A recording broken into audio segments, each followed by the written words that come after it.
شعلہ طور جگر مراد آبادی۔ جگر مراد آبادی کی یہ غزل عرفانی اور جذباتی سفر کی ایک گہری مگر مختصر جھلک پیش کرتی ہے۔ پہلا شعر عشق کی یقینی اور محبوب کی ناگہانی اجنبیت کی بات کرتا ہے۔ ایک پل میں سب کچھ بدل جاتا ہے اور شاعر کا دل پریشان ہو جاتا ہے۔ دوسرے شعر میں وہ جسمانی رد عمل کی تصویر کشی کرتے ہیں، دل کی دھڑکن تیز ہونا، نظر کا جھک جانا جب محبوب سے اچانک سامنا ہو جائے۔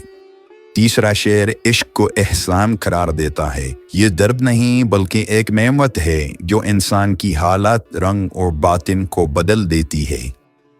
آخری شعر اس عشق کے نتائج کو ظاہر کرتا ہے، چہرے پر عشق کے آثار اور باطنی تبدیلی کا وہ لمحہ جب شاعر کہتا ہے آج سے میں با خدا ہو گیا، یعنی عشق اب عبادت بن چکا ہے اور عاشق اپنی خودی سے آگے نکل چکا ہے۔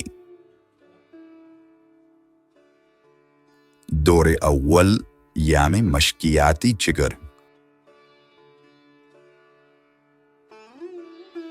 دوری بر میں ماں آشما ہو گیا، میں جانے میرے دل کو کیا ہو گیا۔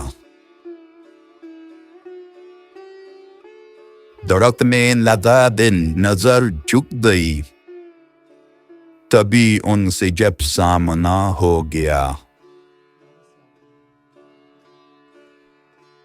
میرے سر پہ احسان ہے عشق کا، میرا رنگ ہی دوسرا ہو گیا۔ نمایاں ہے چہرے سے آثار عشق، جگر آگ سے با خدا ہو گیا۔